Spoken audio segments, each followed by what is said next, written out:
Bismillahirrahmanirrahim. Dünyanın hər qaysı joylaridagi aziz qarindoshlarimizga Allohning bu go'zal salomini yo'llash bilan birga Tarixqa nazar programmamizning 28-sonini anglashinglarni qizg'in qarshi olamiz. Qadrli anglag'uvchilar, biz bugungi sonimizda Qaraxonlar va bulardan buyuk turk davlatlarining yiqilishlaridagi sabablar to'g'risida bir ko'z qarash, G'arbiy va Sharqiy Turkistonda Qaraxtay davlati, Qaraxtaylarning Sharqiy va G'arbiy Turkistonni istilo qilganligi qatorliq mazmunlarni huzuringizga sunamiz. Yoqtirib anglashinglarni umid qilamiz. Mikrofon oldida qarindishinglar Qahira Qadiri. Qaraxonlar va bulardan burungi buyuk turk davlatlarining yiqilishlaridagi sabablar to'g'risida bir ko'z qarash.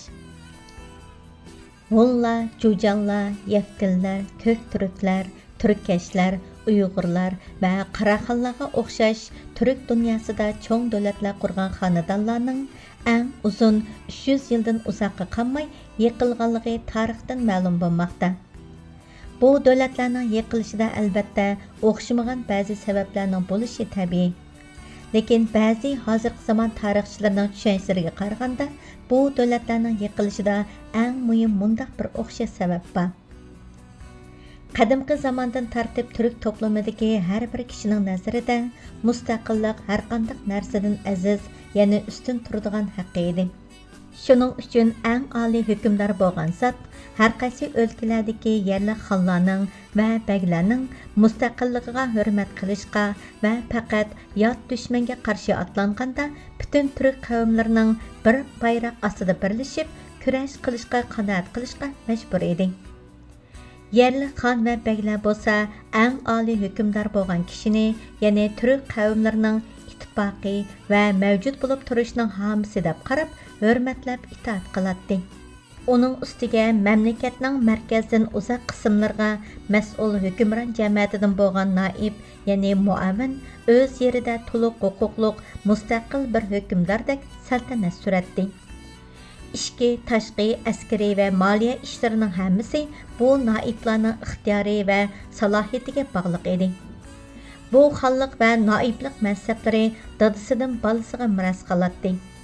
Qadimdan tartib turk davlatlarining davlat boshqarish an'anasi shundoq bo'lib kelgan va har kim bu an'anaga rioya qilishni insoniy burchi va majburiyati deb e'tiqod qilgan.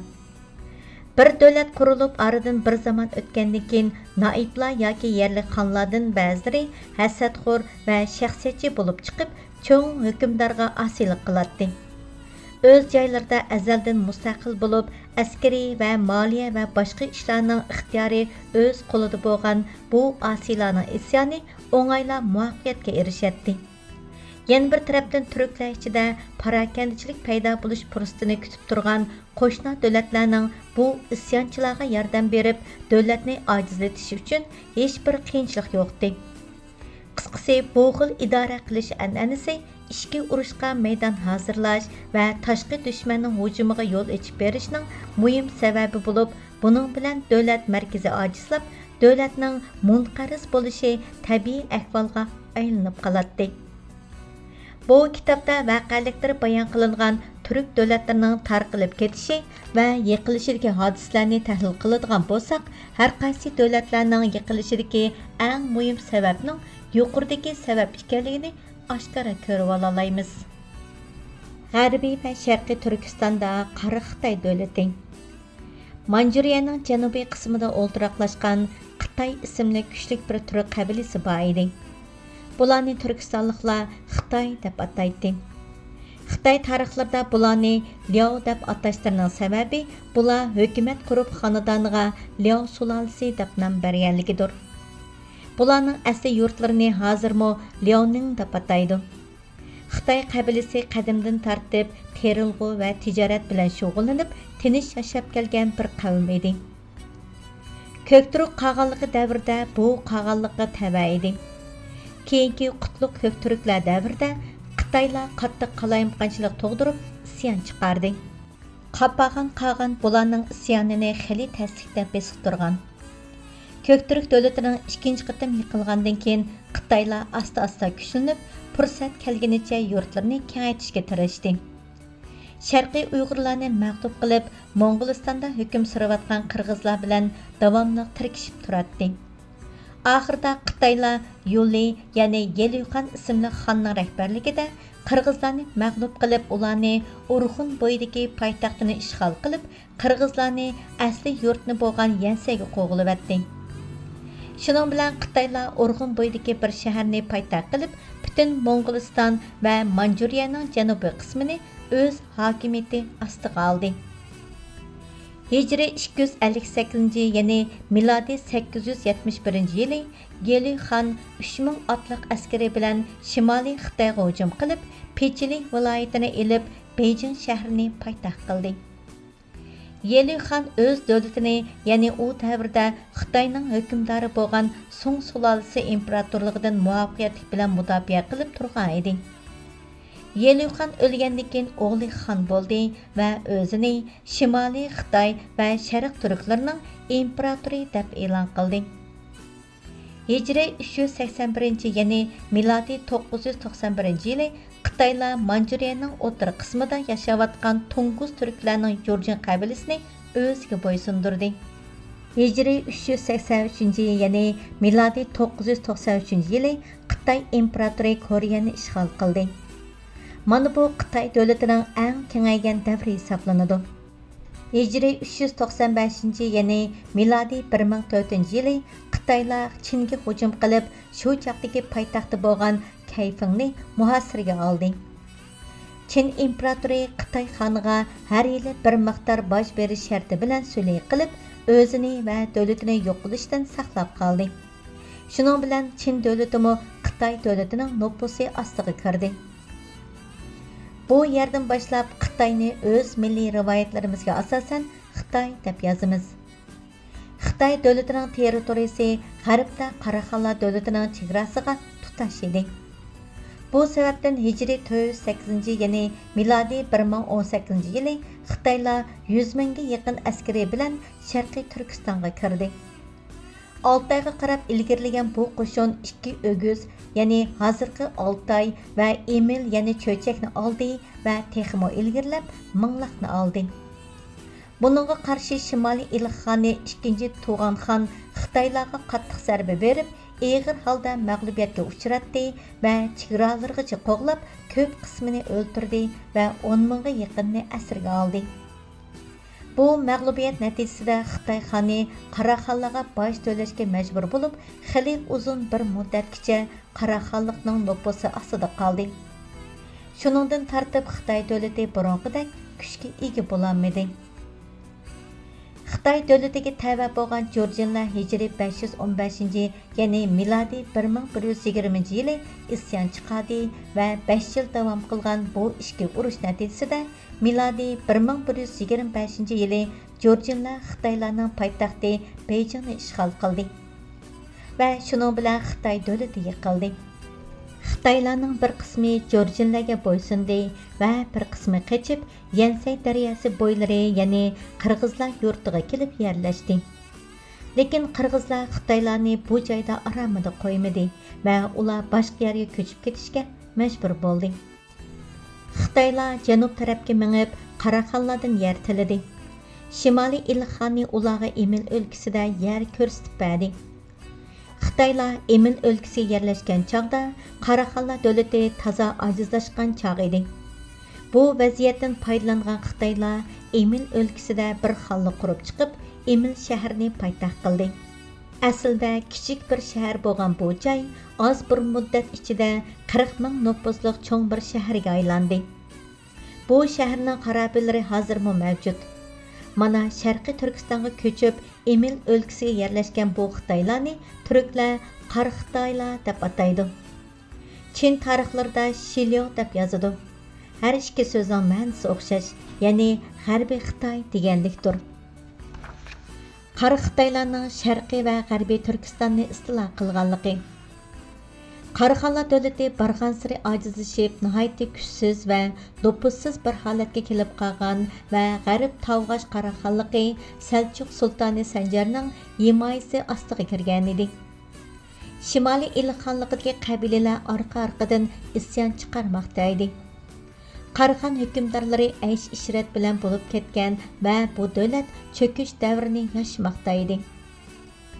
Taxminan hijriy 525 ya'ni milodiy 1130 yilida Shimoliy Ilxonni Emildagi Qara Xitoylarning begi Nusi ya'ni Yuliy Dashini Balasaqonga chaqirib, uni isyon ko'targan qabilalar ustiga yo'lladi.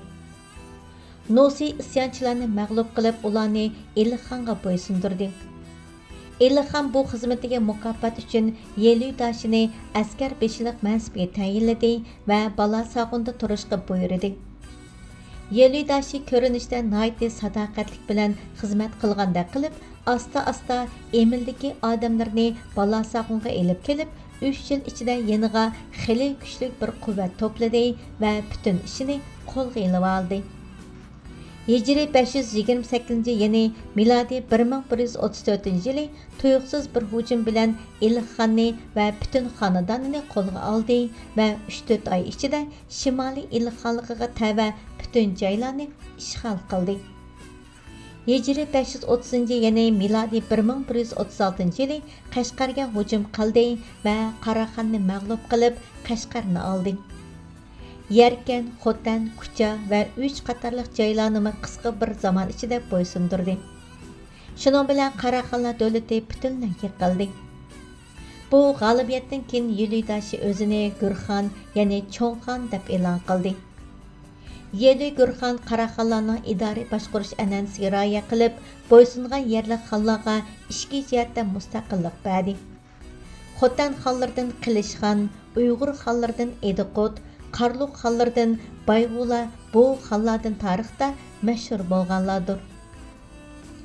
Hicri 531 ya'ni milodiy 1137 yili Gurxon G'arb Tavg'ash Qaraxonliqni bo'ysundirish uchun Farg'onaga hujum qilib, o'z kent va Koson qatorliq joylarni ishg'ol qildi. Buni anglagan Qilish Tavg'ach Bo'g'ra Qaraxon Samarqanddan yurish qildi. Xo'jand shahri yaqinlarida qattiq urush bo'ldi. Bu urushda Qilishxon mag'lub bo'lib Samarqandga chekkandi. Gurxon orqasidan qo'g'lab Samarqandga yaqinlashganda Qilish Tavg'ach Bo'g'ra Qaraxon sulh qilishni talab qildi. Gurxon boshchilik to'lash ishki jihatda mustaqil bo'lish sharti ostida sulh qilishni qabul qildi.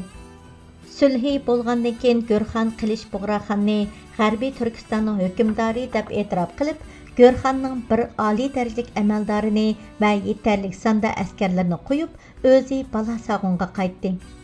Shuning bilan G'arbiy Turkiston Qara Xitoylarning hokimiyati ostida qoldi. Selçuk Sultani Sanjar o'z himoyasidagi G'arbiy Tavg'ash Qaraxonligining Gurxon tarafidan ishg'ol qilinishi bilan G'arbiy va Sharqiy Turkistondan iborat bu ikki cho'ng islom mamlakatining bir butparast hukmdorining qo'liga tushib ketganligidan qattiq azoblandi. Hicri 536 ya'ni 1141 yili Sultan Sanjar jihad yurishi boshlab yo'lga chiqib, Amud daryosidan o'tib Buxoroni fath qildi va Samarqandga qarab ilgariladi. Qarshi tarafdan Gurxon butun kuchini yig'ib Samarqandga keldi. Buxoro va Samarqand o'rtasidagi Qatman cho'lida qattiq urush boshlanib, natijada Sultan Sanjar og'ir mag'lubiyatga uchradi. Askarlari nihoyatda parishon holda qochdi. Sultan Sanjar askarlarini hech yerda yig'olmay poytaxti Marvaga chekindi. Bu urushda Sanjarning dangli qo'mondonlaridan Amir Tajiddin nurg'un askarlari bilan Gurxonning qo'liga asirga tushdi.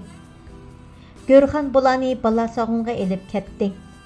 Hicri 538 yili Gurxon bu asirlarni ozod qilib qaytarib berdi. Sultan Sanjar tarafidan Xorazmga otalaridan miros qolgan valiylikqa Xorazmshah unvoni bilan hukmdor qilib tayinlagan otasiz Xorazmshah Hicri 530 yildan boshlab Sultan Sanjarga ba'zi osiylik qilib, ba'zida bo'ysunib turgan. Sanjar bilan Gurxan o'rtasidagi urush mezgilida Xorazmshoh Turkiston chegaralarida parakandichilik tug'dirg'ili boshlagan. Shuning uchun Gurxan Aris ismli qo'mondonini nurg'un askar bilan Xorazmshohning ustiga yo'lladi. Aris Xorazmshohni mag'lub qilib, nurg'un yerlarni ishg'ol qildi. Oxiri Xorazmshoh mudofaaga ojiz kelib, sulh qilishni talab qildi. Har yili Gurxonga 30 ming tilla xaraj to'lash va Gurxonning bir chong mansabdori bilan birlikda Gurxonning oliy hokimiyatini yurgizish sharti bilan sulh qildi va Aris askarlarini ilib qaytib ketdi. Shuning bilan Xorazmshohlar hijriy 606-yilgacha, ya'ni taxminan 70 yil Qora Xitoylarning nufuzi ostida qoldi. Bu arada ba'zida bu nufuzdan qutulgan zamonlarmi bo'ldi. Qadrlik anglag'uchilar, shunday qilib vaqt munosabati bilan bugungi Tarixga nazar programmamizning 28-soni mushtat oxirlashdi. Ko'ngil qo'yib anglag'anlarga rahmat. Kelak sonda ko'rishguncha sizlarni Janobi Allohga topshiramiz. Alloh omonat.